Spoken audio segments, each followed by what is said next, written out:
Assalamualaikum warahmatullahi wabarakatuh.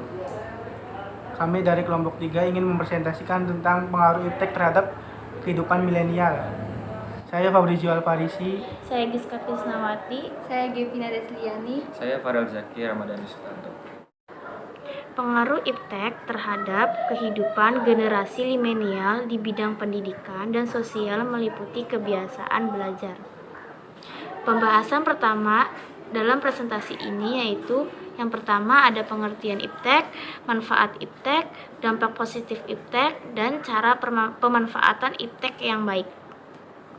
Pengertian iptek. Menurut buku 3 Inovasi Pembangunan Negeri, iptek merupakan singkatan dari Ilmu Pengetahuan dan Teknologi. Iptek berisi sumber informasi yang bisa mengikatkan pengetahuan alam atau menjadi wawasan seseorang dalam bidang teknologi. Iptek memiliki semua hal yang berhubungan dengan teknologi. Hal tersebut mencakup penemuan baru yang bersangkutan dengan teknologi atau merupakan perkembangan di bidang teknologi itu sendiri.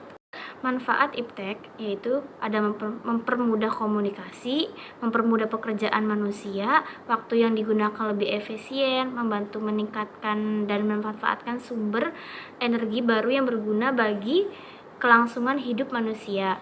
Terus sumber daya alam yang ada di bumi lebih mudah dikelola dengan optimal dan berkualitas.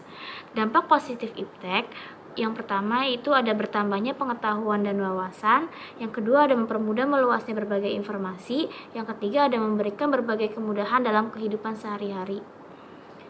Terus dampak teknologi terhadap proses belajar mengajar yaitu teknologi adalah alat ampuh yang telah mengubah cara guru mengajar dan cara siswa belajar. Teknologi telah memberikan akses pendidikan dan akses ke berbagai cara komunikasi dan bekerja sama. Dampak positif kemajuan iptek di bidang pendidikan. Bagaimana teknologi membantu guru dan siswa dalam menjalannya tugasnya. Yang pertama yaitu munculnya media massa, khususnya media elektronik sebagai sumber ilmu dan pusat pendidikan. Dampak dari hal ini adalah bukannya satu-satunya sumber ilmu pengetahuan. Yang kedua, munculnya metode-metode pembelajaran baru. Dengan kemajuan teknologi terciptalah metode-metode baru yang membuat siswa mampu memahami materi-materi yang abstrak karena materi tersebut dengan bantuan teknologi bisa dibuat abstrak. 3. Sistem pembelajaran tidak harus melalui tatap muka. Selama ini proses pembelajaran yang kita kenal yaitu adanya pembelajaran yang disampaikan hanya dengan tatap muka langsung. Namun dengan adanya kemajuan teknologi, proses pembelajaran tidak harus mempertemukan siswa dengan guru, tetapi bisa juga menggunakan jasa pos internet dan lain-lain. Penyalahgunaan pengetahuan bagi orang-orang tertentu untuk melakukan tindak kriminal juga mencetak generasi yang berpengetahuan tinggi tetapi mempunyai moral yang rendah. Contohnya ilmu komputer yang tinggi, maka orang akan berusaha menerobos sistem perbankan dan lain-lain. Peran teknologi dalam pembelajaran. Teknologi interaktif membuka cara untuk belajar. Teknologi interaktif membantu menciptakan peluang komunikasi. Hal ini dapat mendorong guru dan siswa untuk lebih banyak berkomunikasi, berbagi dan mendiskusikan gagasan, serta saling berkolaborasi. Dampak positif teknologi terhadap kebiasaan belajar. Belajar bukan lagi sesuatu yang kaku. Teknologi, khususnya internet, membuat kita bisa belajar dimanapun dan kapanpun. Tak hanya terbatas pada ruang-ruang kelas, waktu dan materi tertentu.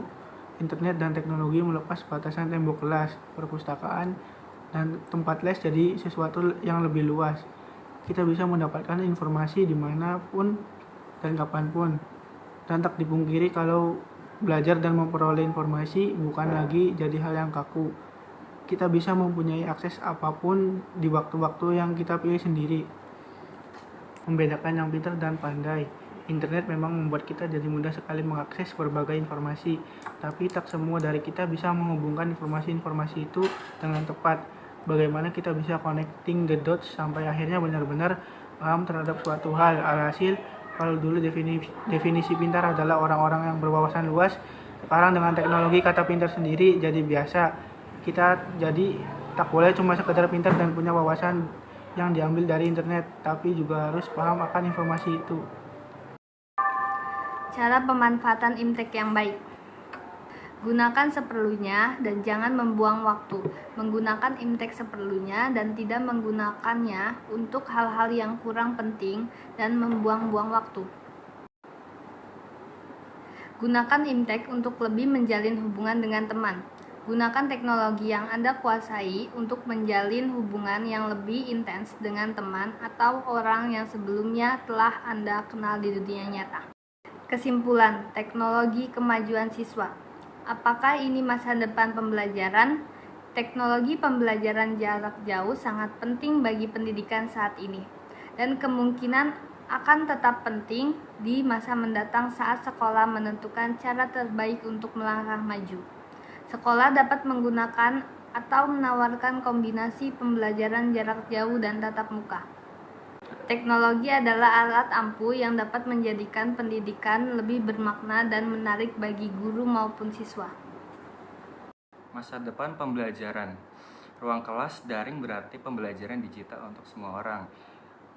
Pasar global untuk kursus dan sertifikasi praktis.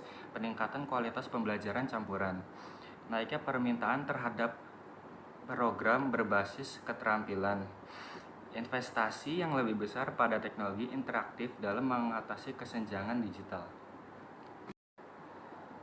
Teknologi perlu ada di setiap kelas dan dikuasai setiap siswa dan guru, karena ini adalah pena dan kertas zaman ini, dan inilah lensa kita untuk merasakan banyak hal di dunia ini. Sekian dari kelompok kami, kurang lebihnya mohon maaf. Wassalamualaikum warahmatullahi wabarakatuh.